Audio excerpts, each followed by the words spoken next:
Well, first of all, thank you very much for this very kind invitation, and I would like to thank the President, Mr. 𝑭𝒐𝒍𝒍𝒐𝒘 and Dimitris, for organizing this conference. What I'm going to present today is the activity of the European Food Banks Federation, FEBA. And I would like to start from the origins and with this quote of John van Engel, who is the founding father of food banks worldwide. So he established the first food bank in the United States in Phoenix, Arizona in 1967. And so his famous quote is, "The poor we shall always have with us, but why the hungry?" And so starting from this quote, he decided to establish the first food bank in the United States. And the activity started recovering surplus food from the supermarkets and from food companies, and then redistributing this food to charities supporting people in need. So it started at the end of the 60s, but the activity is still the same today here in Greece, in the other European countries, and worldwide. And so this is the map where you can see the activity of food banks at global level. So we have three main networks of food banks. You have in orange, in America and the United States. In green is the Global Food Banking Network, and in purple is the European Food Banks Federation. So starting from the end of the 60s, the food banks developed a lot, and they are still developing nowadays. And here you have a map of our federation, European Food Banks Federation, which was established in 1986 in Europe. Today we have 24 members and 4 projects, so 28 European countries. It's bigger than the European Union because we have also countries which are European, but they are not members of the European Union, like Norway or Switzerland. And in total we have 388 food banks which recover and redistribute 756,000 tons of food. It's food that is perfectly edible and safe, but for many different reasons it cannot be put on the market, so it cannot be sold to customers. And this food is then redistributed to almost 45,000 charities that assist 8.1 million most deprived people in Europe.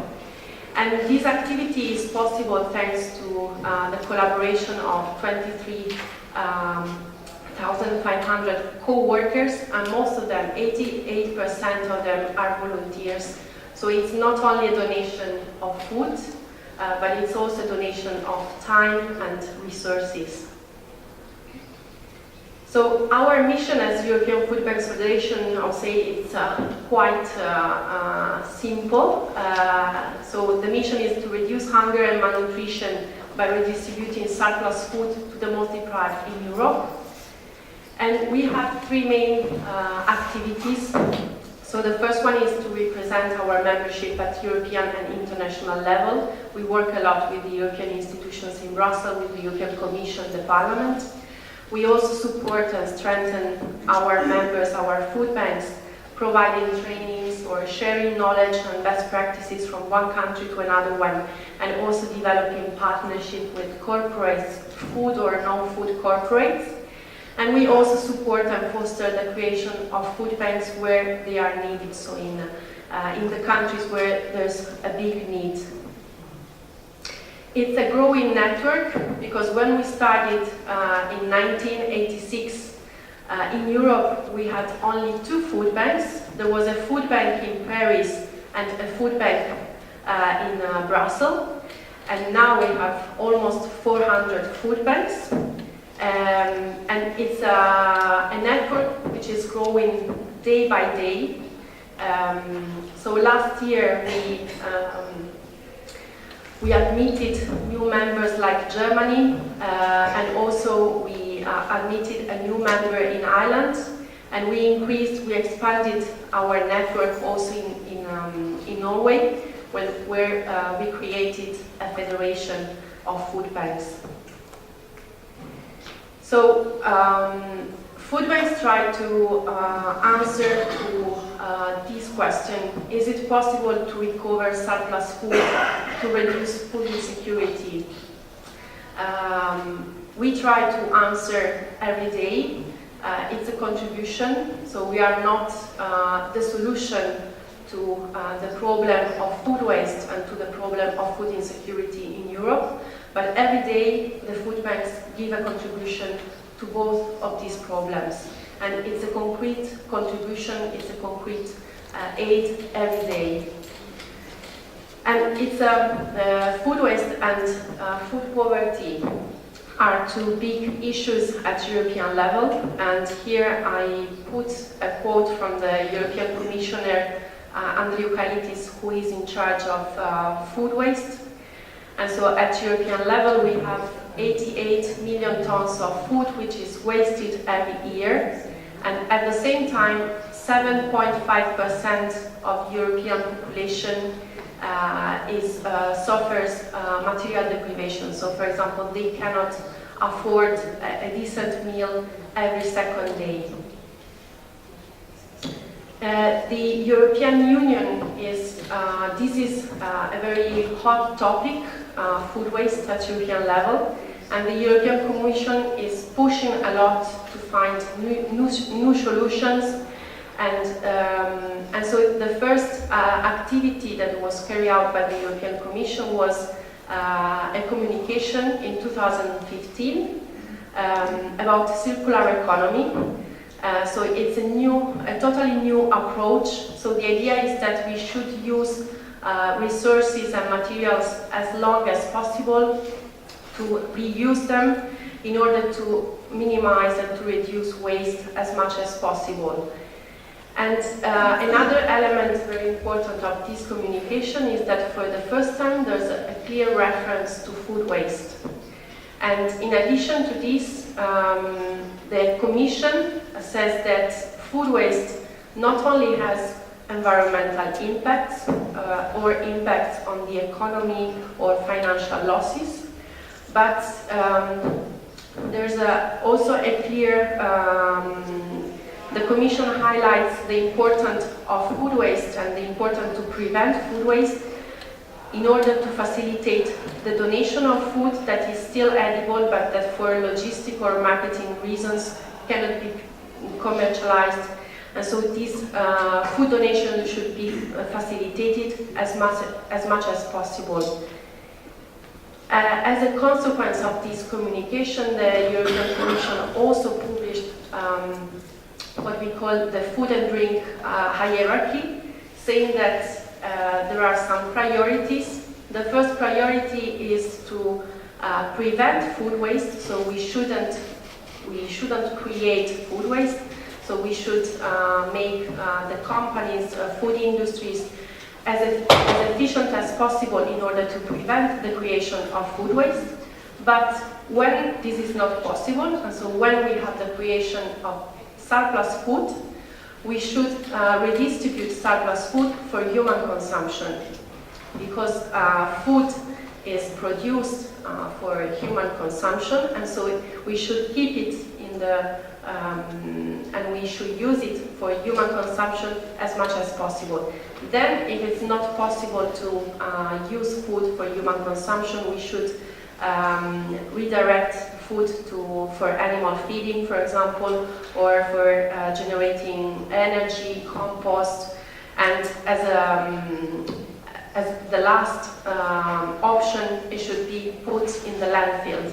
But after prevention, and this is very important, the priority should be given to food donation. And the European Commission also established a platform on food losses and food waste. And again, this is a platform where for the first time we have the European institutions, the member states, and all the stakeholders that are dealing with food. So we have representatives of food companies, of the distribution sector, the food service sector, NGOs as the European Food Banks Federation, WWF, other NGOs. And this is the activity of this platform. And what is very important is that the platform started in 2016. And already in 2017, the first result of the work of the platform was the publication of European guidelines on food donation. So with these guidelines, it's a document of the European Commission, but it's very useful for us because it's a clear interpretation of European legislation as regards food donation. So thanks to this document, the Commission gives clear indication of how the food donation should be managed and how food donation should be promoted in the different countries. And so at European level, at the moment, we have three main documents which are very important for the daily activity of food banks of our members. The first one is again the EU guidelines on food donation. Then, in collaboration with Food Drink Europe, which is the European Association representing food companies, and Eurocommerce, which is the European Association representing the distribution sector, in collaboration with FEBA, we drafted together Every Meal Matters. It's a guideline that in a very simple and concrete way tries to explain to a food company or to a supermarket what are the steps if they decide to donate food to a food bank or to a charity. It's very easy, it's user-friendly, and it's a concrete tool. And we also developed, in collaboration with Utrecht and Metro, some guidelines which are dedicated to the reduction of food waste in the food service sector. So these are very important documents and tools that we have, let's say, from a legislative point of view, or tools that were developed in collaboration with other associations. And thanks to these documents and to this activity, it's possible also the daily activity of the food banks in all the different countries in Europe. And here I would like just to give you a very quick overview of the daily activity of the food banks in the different countries. So, for example, you have in the first picture, it's Denmark, where they recover fruits and vegetables every day, or another example from Belgium, where they organize and harvest in the fields, and so they recover potatoes from the fields, involving also companies and the employees of the companies. It's a logistic activity, so we are managing food with warehouses, trucks, forklifts, and there are always new innovations. So, for example, here you have an example of yogurts which were created for the food banks, because these yogurts are a mix of two different tastes. So, for example, you have a yogurt which is a mix of banana and coffee. And so in the past, these kind of yogurts were thrown away because they were not for the consumers, and now they are donated to the food banks and to the most deprived. The food banks also recover every day from the supermarkets. Here you have an example from France. In the middle, there's an example from Italy. There's the recovery of food from big exhibitions and expos. Or there's also the recovery of cooked food from conferences or hotels, restaurants. And this is a very important activity, because recovering cooked food, it means that the quality is ready to eat food, and the quality of the food is very high, so also from a nutritional point of view, it's very important. But the food banks also organize this activity in order to raise awareness about the food waste and food poverty in our country. So you have an example from Hungary, from Austria. They prepare these doggy bags where you can put your leftovers after your lunch or your dinner, and some also communication campaigns to promote the activity of food banks. And the last activity that we developed as European Food Banks Federation is a collaboration with a cruise company. So we started this project in Italy.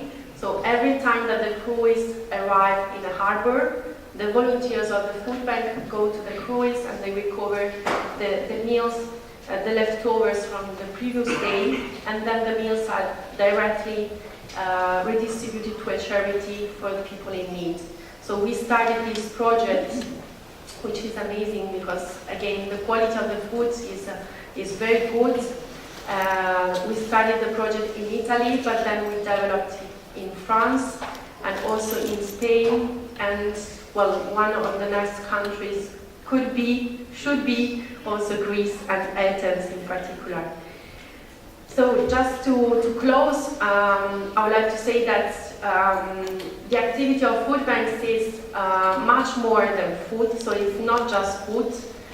It's true that we are recovering surplus food, but at the same time we are also contributing to the planet because we are reducing food waste and we are also reducing CO2 emissions.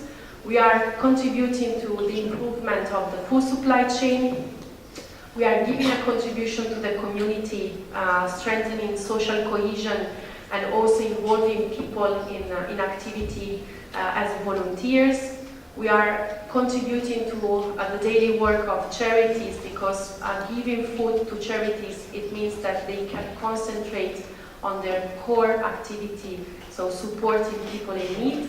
And last but not least, we are also giving a contribution to vulnerable people because food is an essential need for everyone, also for people in need, especially for people in need. And we are convinced that food is the first step towards social inclusion. And so I thank you very much for your attention, and if you have any kind of question, I'm at your disposal. Thank you.